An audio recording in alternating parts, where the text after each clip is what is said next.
Mount Pleasant Mayor Linda Page has been busy with issues from single-member districts to Shem Creek to apartment moratorium. And now she's running for re-election for her job. In this special edition of Quintin's Close-Ups, I speak exclusively with her one-on-one. So, here we sit inside the soon-to-be old Mount Pleasant Town Hall. Right across the street where we're sitting here as we take Quintin's Close-Ups is the new Town Hall. And I believe that's, what, $33 million? Something like that? It's a little less than $33 million. Okay. And it's a beautiful building, 90,000 square feet. Wow. Walk me behind the scenes and tell me what's that like in your mind? What, the new town hall? Yes, ma'am. Well, the most important thing for me is it's a true civic space. It's built with community in mind.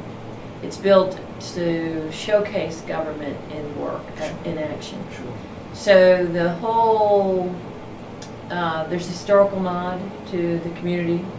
The materials used go to our brick making heritage, which is why we choose brick. The whole oval design of the council chambers is so that when you pass by, you'll see your council at work, your government at work. It's a much more effective and efficient place, so everyone's in one location. Yeah.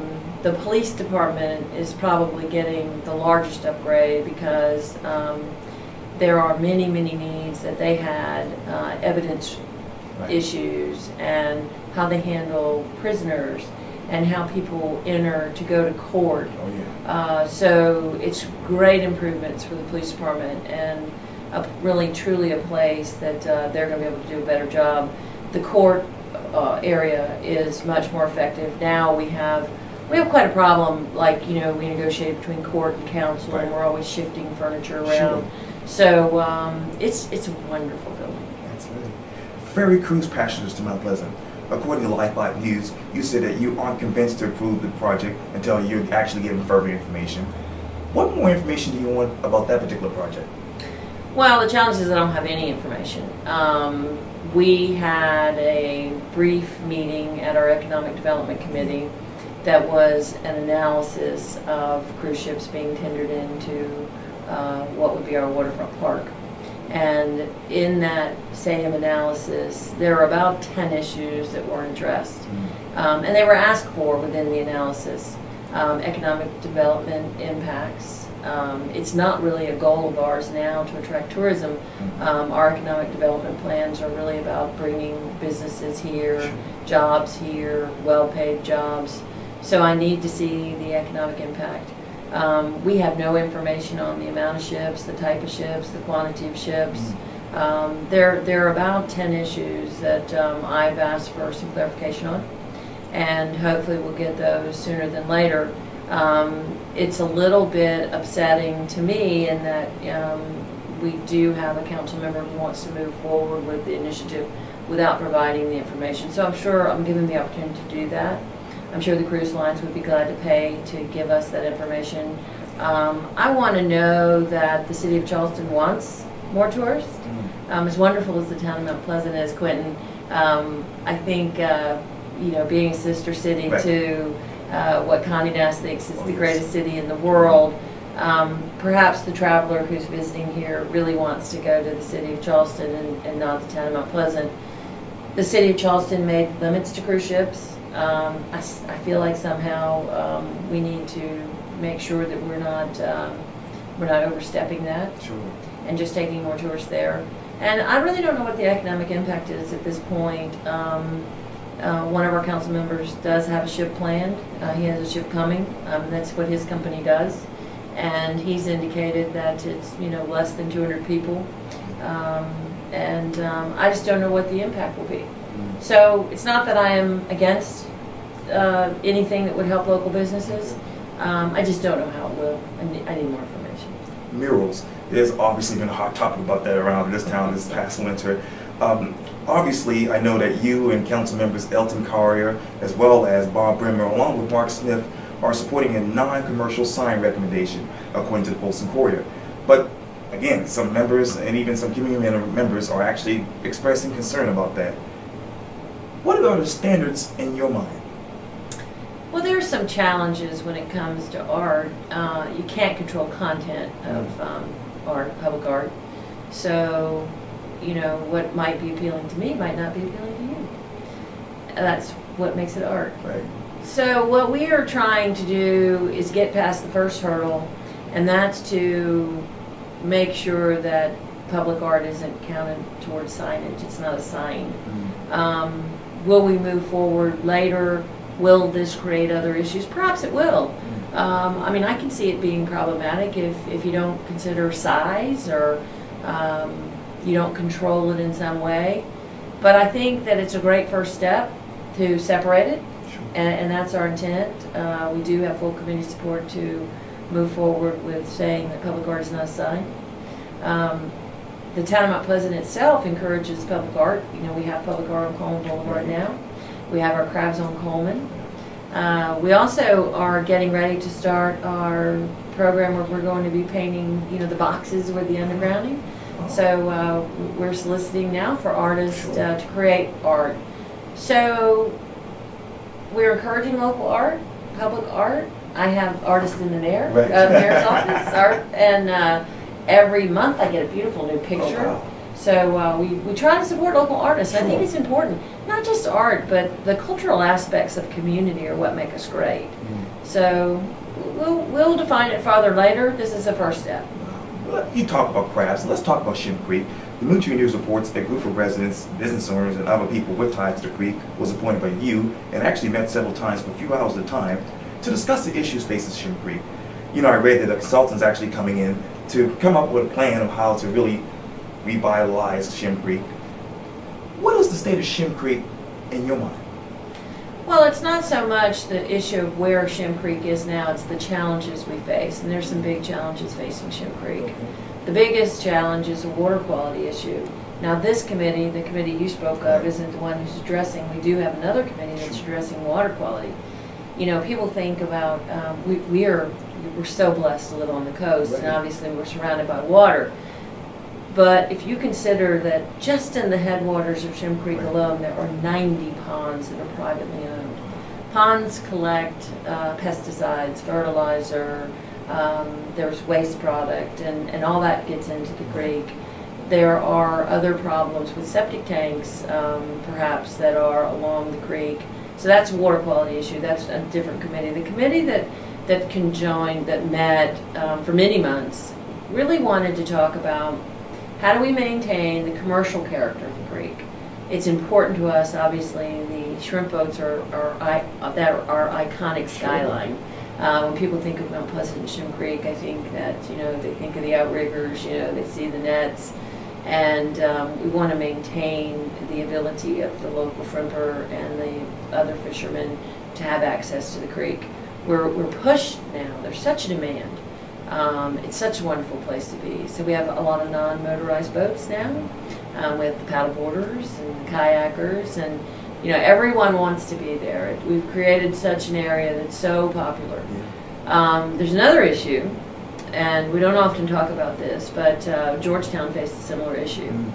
All the buildings that are existing now on the creek would be non-conforming if they were lost to storm or fire, because the height requirements have changed, the OCRM setbacks have changed, and typically they wouldn't really be allowed to be built back.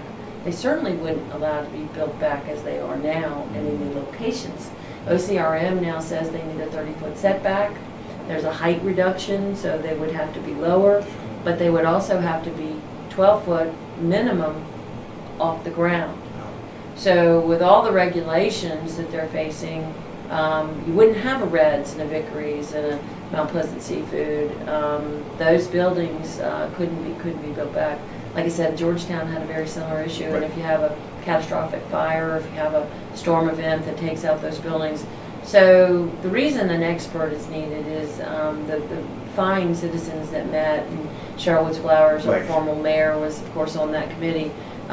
Just wonderful, devoted people who really care about what happens there. They're not planners. So perhaps the next step is the master plan, getting ahead of what we know are the issues, talking about the constraints of the existing boat landing and the construction that might not be able to happen if we had lost there. But you know, the great thing about today is the creek is one of our most vibrant locations, and we have now Shem Creek Park Phase 1 and 2, which is wonderful. We're moving forward with Shem Creek Park Phase 3. That's in the works now. And that'll be some improvements between Reds and RBs. Oh, yeah. And then we're going to have that beautiful walkway. Yeah, So excited. So there'll be a place for pause and reflection. There'll be a safe place for people to walk from one side to the other. The office building will be opening soon. It's my understanding that the office building is fully rented or let. So those leaseholders will be moving in, and I'm sure that their presence is going to add a whole new dimension. We have a restaurant, the former Sete, is under renovation now, and they're going to do a vibrant outdoor active area.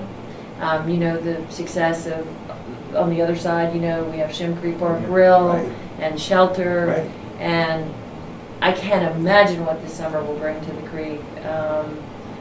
The bad thing is when you're the popular kid and everybody wants to dance with you, your dance card gets pretty full. So, you know, there's a challenge. Popularity and success is a challenge, and we're just trying to address those issues. Describe to me the following one word: single-member districts. Citizen-driven. Two words, I'm sorry. Oh, no worries. Affordable housing. Hard to attain. The proposal football stadium. Charleston County School District's decision. Apartment moratorium. Not something I support. Your student status talent address. Exciting. From Shem Creek to apartment moratorium to obviously, you know, issues with building heights and whatnot, I'm sure you're saying to yourself, I gotta stay in for one more term to get all these issues done. Are you gonna run for re-election? I'm absolutely going to run for re-election. I will be making an announcement soon. Okay. I haven't hidden the fact that I love this town and I love this job. You know, and I don't always think it's about unfinished projects. Okay. I think a lot of it is about relationships. You know, it takes a while to get up to speed. It takes a while to build friendships and relationships that really help, I think really help you maneuver. So whether it's my work with the Council of Governments or the Charleston Highway and Transportation Study, the wonderful opportunity to work with the Charleston Aviation Authority to get that beautiful airport built, of course the CRDA, the Chamber of Commerce, Patriots Point Development Authority, working forward with the leases with the state. I mean, you know, we are a very, very, you know, we're an area that has a lot of opportunity, and we offer citizens a lot. And I'm just honored to have been able to be here for the last 3 years, and hopefully with re-election would be here for another 4. I can't believe it's been 3 years because I did really the first interview with you right over here. I remember that. Yeah, well, it has been. What is the difference between 3 years and right now in your mind? Well, you know, I think the difference is we're just we're in a wonderful place. You know, we are getting a new town hall, and that's a game changer for our community. It's time. You know, that this area will become a park. And you talk about that vibrancy. Right. So Quintin, it's, you know, picture so you can come and go to one of the local restaurants here and sit in a public park and see your government in action. We just opened Fire Station 6, like I said, the parks. We're getting ready to do improvements at Carolina Park. We're moving forward with Highway 41. We've now shifted some funding over to Park West Boulevard for some widening there. We are building roundabouts. There are great commercial opportunities coming. We have businesses that are investing here. We have a lot of good job opportunities here. And I can tell you from a kid who's been here since 1959, that's not a kid anymore, it was hard to make a living in the town of Mount Pleasant when I was growing up. You know, you worked at the shipyard or you ran a business, you were a professional. But now, you know, we have good opportunities for our kids coming out of school, the 20s, and they want to be here because it's a great place. That's right. So it's just getting better. That's so good to hear. Mayor Linda Page, thank you so much for your time. I really, really appreciate this. Thanks, Quintin. Thank you. Always a pleasure. Likewise. Yeah. All right. Thank you.